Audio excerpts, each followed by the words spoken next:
Hello' বন্ধুসকল, আজি super Splendor bike এখন আহিছে, কাৰেণ্টৰ প্ৰব্লেম। আজি এখেতক মই সুধিম দুষাৰ যে কি হৈছিলে বেমাৰটো।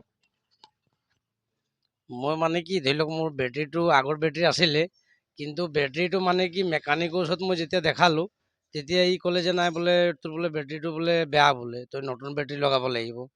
তেতিয়া মই আৰু এই বেটেৰীটো তাহাঁতি চেক নকৰিলে, তাহাঁতি নতুন বেটেৰীৰ কথা ক'লে, মই নতুন বেটেৰী লৈ আনিলোঁ। তাৰপিছত কি এসপ্তাহমান মই চলাৰ পিছত আকৌ এইটো প্ৰব্লেম, আকৌ এইটো হ'বলগীয়া হৈছে। তাৰপিছত মই কি কৰিলোঁ, যেতিয়া ৱাজিলদাৰ ওচৰত মই আনিলোঁ যে ৱাজিলদাই বোলে ভাল বনায়। এতিয়া প্ৰথমত বেটেৰীটো চেক কৰি ল'ম, বেটেৰীত ভল্টেজ কিমান আছে চাই ল'ম প্ৰথমত।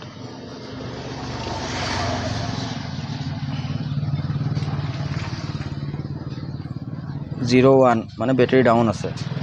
মিটাৰত চালোঁ, এবাৰ মই টেষ্টিং লাইটত চেক কৰিম, তাৰপিছত ডিটেইলছ ওলাই যাব। টেষ্টিং লাইটটো দেখিছেনে, বেটেৰী মানে ডেড হৈ আছে, ইয়াতে কিবা প্ৰব্লেম আছে, মই এতিয়া চাম।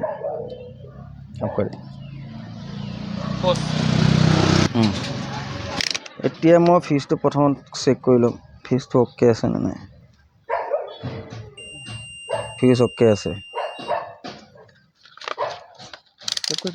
এতিয়া মই ৰেগুলেটৰৰ পৰা কিমান ভল্টেজ আহিছে সেইটো মই চেক কৰিম দেই। এক্সেলেটাৰ দিবা।